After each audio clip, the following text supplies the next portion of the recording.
62, to say any of the things about me is a concept. And the concept comes out from the mind, maybe comes out of my mouth, and then it's gone. It feels a statement of truth, but it vanishes. And as it vanishes, some other message comes up, and then I'm saying something else, then I'm saying something else, then I'm saying something else. Who is the one who is speaking? I can say something about that. The question is, can I be present as the one who is speaking without telling myself a story about who I am? In the Buddhist psychology, they distinguish between an aspect of our mental experience, which they describe as a consciousness, which is I have hearing consciousness, I have smell consciousness, I have sight consciousness, sensation in the body, taste consciousness, and so on. These sense consciousnesses are organized by a mental consciousness, which organizes the sense data according to habitual patterns of interpretation. That is to say, we're always editing our experience according to our particular take on the world. So, for example, I'm not interested in motor cars and I don't drive. So when I walk down the street, cars are irrelevant to me. Some people are fascinated by cars, so when they walk down the street, they're registering, oh, that's a new kind of Jag, oh, how much that costs, so I wonder whether... Their mind starts hooking on that. I have no hooks like that. I just think they're noisy things and wish they didn't exist. That's me, I'm an old-fashioned pedestrian. So the habits that we have in our mind are affecting how we select the sort of topology of experience, what things become big and what things sink down into the valleys. And this movement of conscious interpretation is going on all the time. And it always has an object. That is to say, I am always conscious of something out there. Subject and object are moving together. And the particular patterning of the subjective consciousness is the basis of what we call I, me, myself, my ego sense of who I am. However, if we just attend to the flow of experience, and we'll do some meditation practice after the break.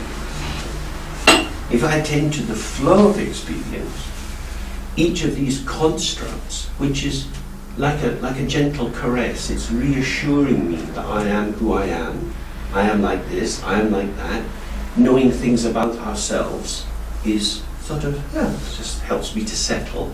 Each of these gestures vanishes. That is to say, self-soothing is an ongoing process. It's not just kids who need a hug and a kiss to get them settled if they've had an upset. We need it all our lives. And we reassure ourselves by the kind of clothes we might wear, the way we make our own cup of tea and so on. The familiarity of these patterns and objects confirms I am who I am. This creates a kind of waterfall in mind, that this flow of thoughts and feelings is always coming down. And this is what we experience. We don't see what's behind the waterfall. We don't even see the one who is really looking, because the consciousness of me being me is always filled with the content. I'm tired, or I'm thirsty, or I'm interested. I'm always something. But there's a bit of a question here. If I'm always something, and if we had time, we could all go into pairs and blether a lot together and make huge big stories about who we are. All of these somethings that I am, how do they fit together? Is it one layer on top of another, like some kind of endless lasagna, and you have a slice of that and sink you right down? Or is it more like the ingredients in a kitchen? You've got lots of little jars of things, of herbs and spices, and according to the dish you're cooking, you take it off the shelf and pop it in. So the aspects of ourselves, our habits, are more like resources we manifest. If the latter is the case, Who is the chef? Is the chef situational, that we find ourselves speaking in particular ways? That is to say, we're constellated as ourselves out of a particular situation. It's not like I am deciding to be this way, but I find myself being this way. So my self-referential sense of personal identity is arriving after the fact of how I've revealed myself. Does that make sense? That we often think, why did I say that? Who said it? Well, I said it. So who is the one who says it? It's the one who always says it, which is to say, it's the ingredients in the kitchen. And they just slip in. Oh, I put too much salt in that. I should have done it. What can I do now? Instead, then you apologise to someone and you add something to cover the salt. We still have the question, if all these things are passing through, there would have to be a space. When you get a traffic jam, see, here's a crossroads here, if you have a lot of cars coming down, they've got to work out the sequence for how they get through. And if there aren't any lights or indicators of right of way, you could get a logjam, couldn't you? There's too much traffic. When the traffic is modulated to respect space and people take it in their turn and they move into the space that's available and around, the traffic keeps flowing. Do you think that's right? That would indicate that flow requires space. You get a traffic jam when there's a loss of space, which then blocks the flow. From the point of view of the Buddhist teaching, the mind's nature is essentially space. We are not a thing. It is the very empty spaciousness of the mind which allows the movement of the wind and the fire and the water, our thoughts, our passions, all the different kind of experiences we can have. And also the statements of our concretized sense of being ourselves. The earth element is included because the earth element is also dynamic. This is the whole thing. If you say something very definite about yourself, I don't like this, I've never liked it, you know me, why do you keep giving me this shit, I don't want it, take it away. This is me. It'd be unlikely you'd say that all day long. Near where I live in London, there's a ranter who sometimes gets on the tube and he gives everyone an earful for at least half an hour. Now he probably can get into that state for quite a few hours every day. There aren't many ranters in the population. When we get an intense definition of who we are and it feels absolutely non-negotiable, after a few minutes it's gone. We're on to something else. Is that right? When it's there, it feels absolutely definitive about who we are, and yet it's gone. In that way, we can see that the earth element also is dynamic and situational. The fact that it has a oomph, that it has an impact, that it can really bash into other people or bash into ourselves. For example, when these poor people who get into cutting themselves feel overwhelmed and they feel they have to cut themselves, this thought, I can't bear it, which seems absolutely non-negotiable, leads them into that cutting. And then, after they've done the cutting, they feel different. It was a bad cut, you've got to go to A&E, and then another story goes on. But the actual feeling of the non-negotiable overwhelmedness, the absolute facticity of that experience, doesn't last very long. Because actually it's a temporary structure and they have developmentally they lack the capacity for self-soothing, so they can't bring themselves down from the state of arousal. And that's the heart of a lot of DBT work with young people who get into these states. How do you self-soothe?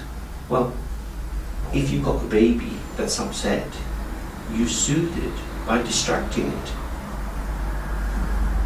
Once you check out that the baby's not crying because they're sick or bad in some way, you do anything you can to get them out. You sing them a song, you throw them down, da-da, and then the little ones suddenly, they're caught. They're taken out of themselves by something else that's going on. and then they're back in the flow of life. And that thing that was really preoccupying them is gone. They've dropped the fixation on that which seems so real. The palm just opened and life goes on. So that's what a great deal of meditation is designed to do, is to help the unhelpful narrowing down, grasping, shrinking attachment, the over-identification with a temporary phenomena as if it was telling the absolute truth about my existence. It's allowing that to relax and open so that you can feel still the whole range of human emotion. You can feel joy, envy, desire, all sorts of things can arise, but they arise and they pass because there's space for them to move through. We're not saying this is intolerable. I can't remain if I feel like this. Or when I feel like this, I am no longer myself. Goes back to George Kelly in personal construct theory. If you have a tight self-construal, you're very much at the mercy of circumstances. If you have a relaxed construal of yourself, then you've got room to maneuver. Maneuver means, be manipulated, have the world press you and move you about. So the earth element, defensiveness, the concretized statements of self-definition, while they appear to be helpful, are actually the source of great misery in most people's lives.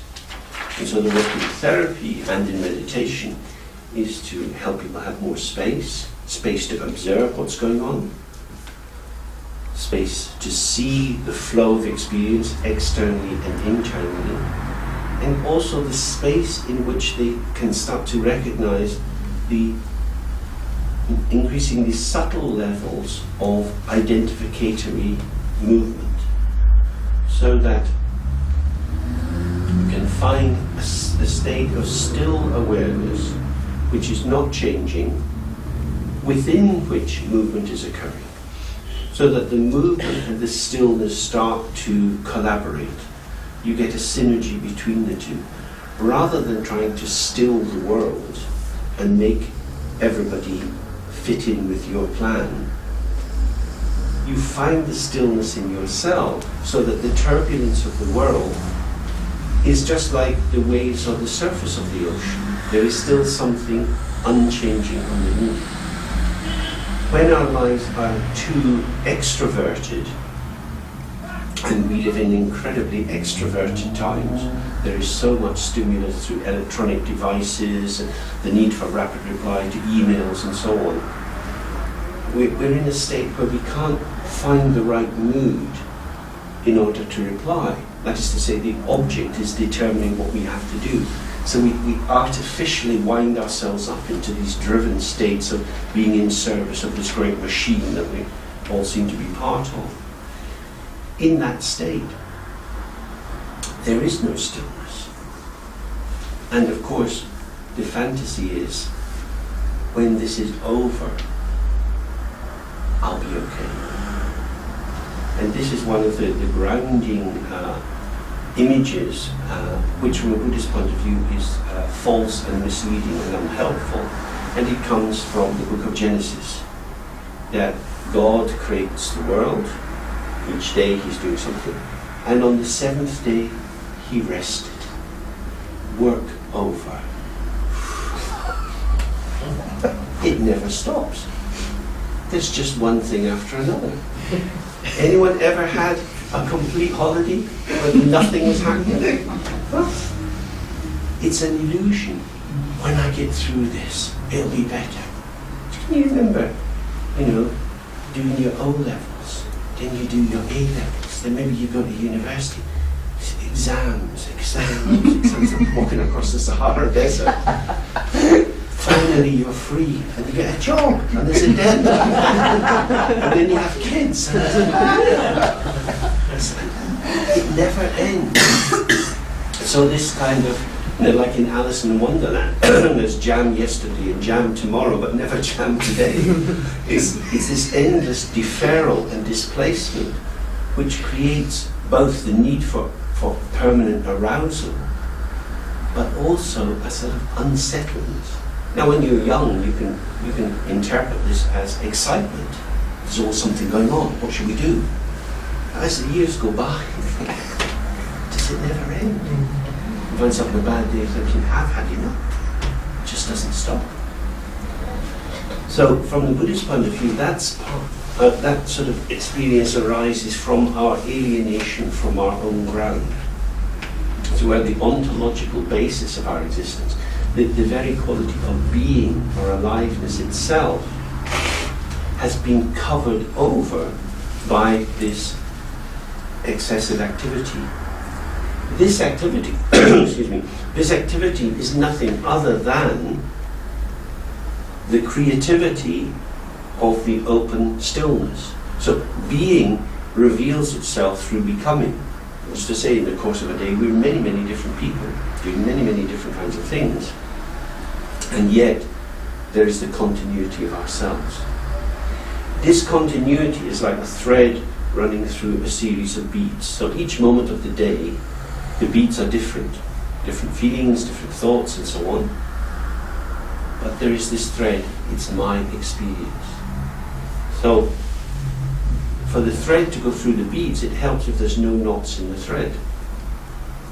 We want the thread to be as bland as possible, because it's simply the sphere or the domain which is supporting the manifestation. It's the very emptiness of being which allows the fullness of life. If the self becomes full, it becomes full of stuff, and that is effectively a foreclosure to the next moment. Yeah? I mean, some of you may have had the experience of having a longest journey in a car with a whiny child in the back seat who's complaining, I don't want to be here, I'm not going, I'm not going to do anything. It's not a very pleasant experience. The child doesn't want to be there. They say, why do I have to do this? It's not fair. I think that's not an uncommon event in life. How do we help the child to let go? They're on to something.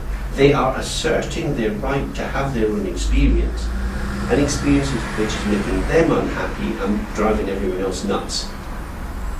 They're not doing themselves any favour by being, as it were, true to themselves. Because actually, they're losing themselves in being true to themselves. So, if we take the flavour of that and we reflect on our own lives and the lives of our patients, we can see that we all get into these obsessive identifications, where by investing some particular moment or project or fantasy that we have about how life should be, by investing it with a lot of importance, it prefigures the space. So we come along with an idea of how it should be, and then how things actually are bang into our idea. And if we've over-invested this idea, instead of it being malleable and adaptable so that we get at least a bit of what we wanted, if we hold on to it rigidly, we just bang into events. And like the disgruntled child, there's nothing but misery. Because the child actually can't stop the parents making the journey to visit their grandmother or whatever it will be. It's just something that has to be done. It's not a hellish punishment. But I don't want this to be happening. Shows the tragic and pathetic and poignant stupidity of the ego. You know the story about King Canute, who decided that because he was king of part of England and a very powerful person, he was the commander of everything that he could see. So he ordered his throne to be put on the beach, and as the waves were coming in, he said, I am the king, you will stop. And of course he got wet. And that's what we often do as the ego. We pitch our tent and we say, here I stand, and then life knocks us about a bit. Oh well. What we don't get from that is the real sense, maybe I've misconstrued what's going on. Maybe the fact that I keep getting whacked by life is telling me I'm out of kilter, I'm not in rhythm. if I could get into the rhythm of it, if I could move with the world as it unfolds itself, maybe life would be easier. Maybe I would be happier, more relaxed, and more value would come. But what about my positions? What about my values? What about me? And the solidification of that, which appears to be fundamental, necessary, and helpful, actually is the basis of so much grief. So, of course, these are themes which many forms of psychotherapy are trying to loosen as well. And after the break, we'll start to look at how meditation might provide an additional way of gently teasing out the nature of this knottedness, seeing what function it performs, and finding a way of being open, which is also in a sense being naked, and being safe at the same time. To start to see that the naked experience of being in the moment is actually safer than wrapping oneself in clothes. Because the problem is, especially you see at this time of the year, you don't know what the weather's going to be. You know, I put on a heavy coat, we're in the tube early in the morning, but the time I come out at work, it's very, very hot. It's like that. What clothes shall I carry? So there's something about, in order to put on the clothes that are required, like in the kitchen, having these various ingredients around us, can we use the clothing as a bridge or a medium of communication with other people, rather than as some sort of scared fig leaf to protect ourselves from a world that might invade us or control us? So that being naked and would, from the Buddhist point of view, be wisdom, and wearing different clothes situationally would be compassion. That is to say, speaking with different voices, giving different degrees of eye contact and so on with different kinds of people would be exactly the right way of meeting them. Some people need a very gentle caress, some people need quite a firm kind of boundary setting. We can only do that if we can arise into the moment as the moment requires. If we've got a prefigured agenda, if we've got a huge wardrobe full of clothes that we like to wear because they make us feel like who we are, that's going to get in the way of that meeting. Okay, shall we take a wee break there? Cup of tea?